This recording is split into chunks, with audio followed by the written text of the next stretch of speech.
Shalom, shalom, peuple de Dieu, bien-aimés frères et sœurs, j'espère que vous allez bien.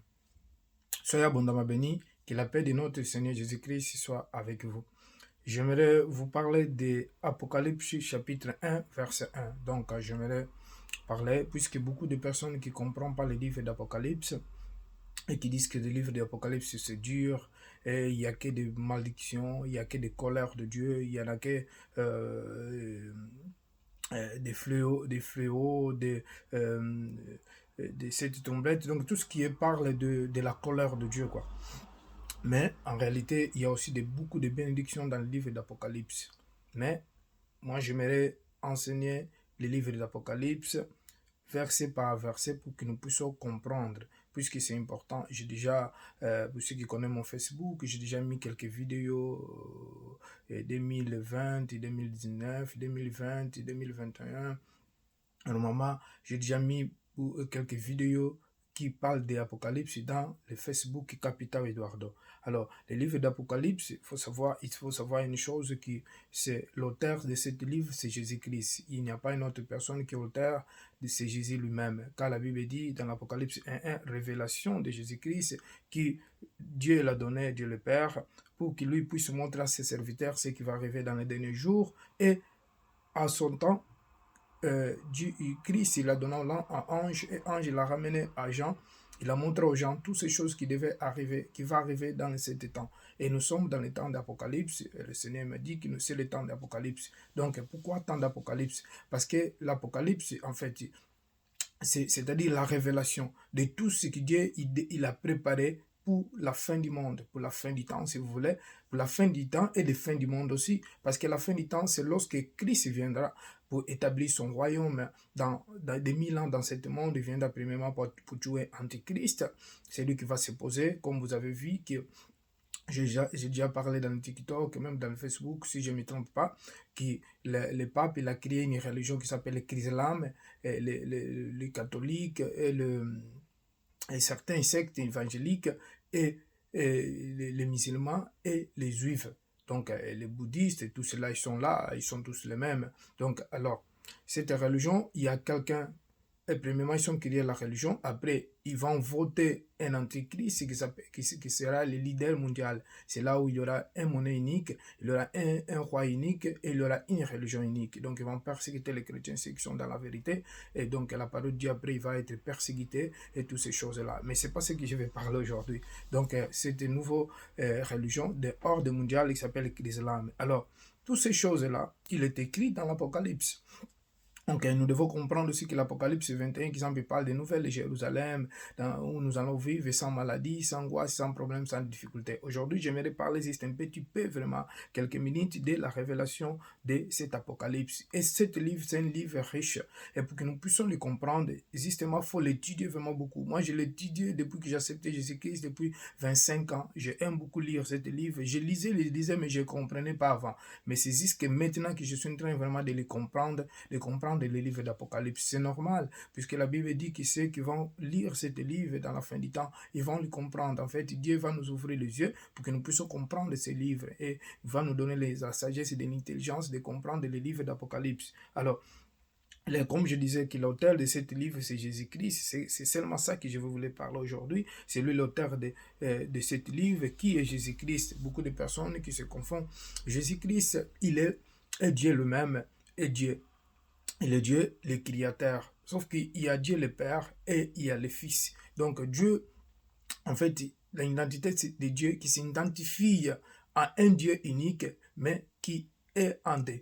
C'est-à-dire que nous aussi, nous avons un corps, et cet corps, donc nous avons l'esprit, corps et âme. Et Dieu, il a le corps, si tu veux dire, il a un corps, il a une personnalité qui se divise en trois. Je disais en trois. Je ne parle pas de Trinité. La Trinité, il n'est pas écrit dans la Bible, mais je parle de ce qui est biblique. Donc, Jésus a dit dans les Jean chapitre 10, verset 30, a dit, moi et le Père, nous sommes un. Donc, Jésus-Christ, il est la parole. Et le Père, il est aussi la parole. Et il a le Saint-Esprit. En fait, il a le Saint-Esprit, il a Jésus-Christ et le Père. Le Père, c'est ça qui représente comme le corps que nous avons. Et nous avons le corps, exemple, nous les êtres humains, et nous avons aussi l'âme. L'âme, c'est ça qui représente les émotions, qui représente toutes les émotions, les pensées, tout cela qu'on fait. Et il est aussi lié dans le corps et l'esprit. Et un des plus grands des deux choses-là, l'âme et le corps, donc c'est l'esprit, puisque c'est l'esprit qui vivifie l'âme et le corps. Donc l'esprit, quand il sort dans une personne, c'est là où la personne est morte, donc l'âme ne peut rien faire et l'esprit, et le corps, il ne peut plus rien faire en fait. C'est pour cela que Jésus a dit que celui qui pêche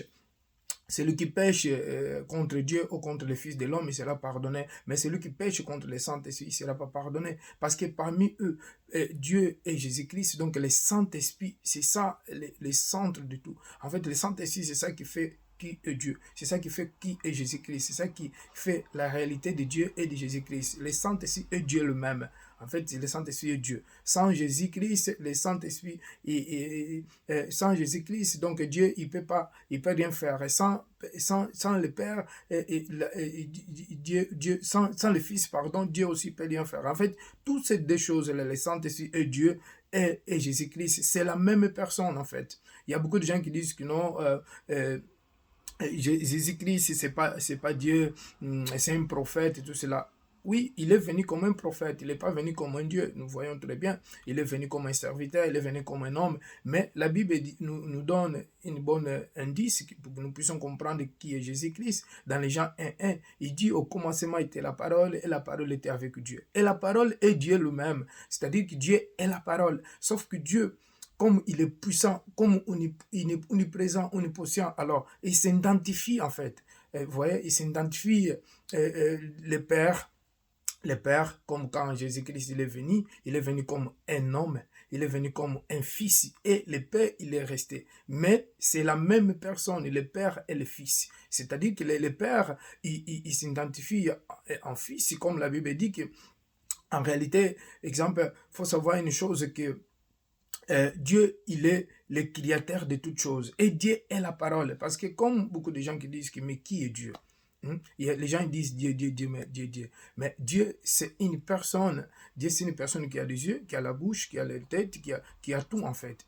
Et ce Dieu-là, il s'identifie à deux personnalités. Si vous voyez le livre de Daniel, je crois que c'est verset 7 ou 9, qui parle d'anciens du jour et qui parle des fils des hommes qui Daniel avait vu, qui le Père, qu'il est l'ancien du jour, il avait donné toute autorité, toute dénomination. En fait, cet ancien du jour, c'est Dieu lui-même, et le fils de l'homme qui Daniel avait vu, c'était Jésus-Christ. Mais c'est la même personne, spirituellement, divinement. Et ces deux personnes, il y a l'Esprit Saint qui agit. L'Esprit Saint, ça qui Jésus avait promis qu'il pouvait habiter en nous. En fait, Dieu, quand quelqu'un reçoit Jésus-Christ comme Seigneur Sauveur, et Dieu le Père, le Fils, il vient habiter dans cette personne à travers des Saint-Esprit. Voyez? Donc, sans des Saint-Esprit, Jésus est Dieu lui-même. Il ne peut pas venir, il peut pas habiter à quelqu'un. Donc, un jour, je parlerai encore dans la divinité de Jésus-Christ, mais aujourd'hui, j'aimerais te parler que Jésus-Christ, il est l'auteur du livre d'Apocalypse. C'est un livre merveilleux qui a beaucoup de choses. Il y a aussi des fléaux dans ce livre. Nous allons rencontrer cette trompette, cette coupe de la colère de Dieu. Nous allons rencontrer les dragons, les 666 dans l'Apocalypse 13 et dans le 12, il parle de la femme et les dragons. Et donc, nous allons rencontrer beaucoup de choses dans l'Apocalypse. Et aussi, c'est pas seulement ça. Il faut savoir qu'il y a aussi la victoire de Jésus-Christ dans l'Apocalypse 19. Christ il viendra pour tuer l'Antichrist et il y aura une victoire puisqu'il a déjà tombé sur la croix. Et après cela, un ange va descendre dans l'Apocalypse 20 et va enchaîner le Satan. Un ange seulement qui va enchaîner le Satan dans l'abîme. Parce que dans les 1000 ans, il n'y aura pas de maladie, il n'y aura pas d'angoisse, il n'y aura pas de difficultés, il n'y aura pas de morts, il n'existera pas. Nous allons vivre 1000 ans sans maladie, sans angoisse, sans guerre, sans rien, avec le Seigneur Jésus-Christ. Et après 1000 ans, le Satan va vouloir descendre et ils vont les relâcher, ils vont les sortir de l'abîme. Donc, il va vouloir venir combattre Christ, il va rassembler des multitudes comme le sable du mer pour venir combattre Jésus-Christ. Mais le Seigneur, roi de gloire, une épée sortira dans la bouche du Seigneur pour chasser ou pour tuer les Satan. Donc, et Satan il sera jeté dans le temps de feu pour toujours dans l'abîme, pour l'éternité.